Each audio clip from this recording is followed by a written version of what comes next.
মাননীয় স্পিকার, মেঘনা আর তিতাসের পাশের ব্রাহ্মণবাড়িয়া, ওস্তাদ আলাউদ্দিন খাঁ এবং ঈশা খাঁর দেশ ব্রাহ্মণবাড়িয়া, পুতুল নাচ আর ছানামুখীর দেশ ব্রাহ্মণবাড়িয়া, বাংলাদেশের শিল্প সংস্কৃতির রাজধানীর নাম ব্রাহ্মণবাড়িয়া।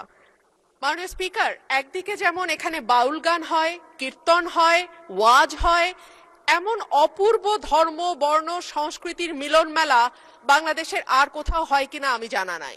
কিন্তু মাননীয় স্পিকার, দুঃখজনক হলেও সত্য, বাংলাদেশের প্রায় প্রতিটি জেলা উপজেলায় একটা করে অন্তত বিশ্ববিদ্যালয় স্থাপিত হয়েছে গত 15 বছরে, কিন্তু ব্রাহ্মণবাড়িয়াতে এখন পর্যন্ত কোনো বিশ্ববিদ্যালয় হয়নি।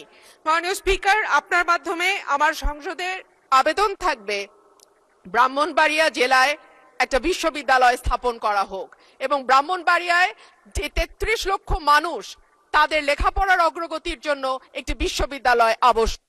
স্পিকার, আপনাকে ধন্যবাদ। মাননীয় স্পিকার, আমি প্রস্তাবটি সমর্থন করছি এবং আমার যে সংশোধনী সেটা আমি এখানে উপস্থাপন করছি।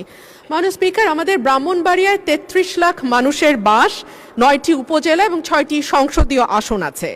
এখানে একটি মেডিকেল কলেজ আছে বটে, কিন্তু সেটির মানের ব্যাপারে মাননীয় স্পিকার অনেক রকম প্রশ্ন আছে এবং সেই মেডিকেল কলেজের সঙ্গে যে হাসপাতালটি যুক্ত সেটি 400 শয্যা বিশিষ্ট।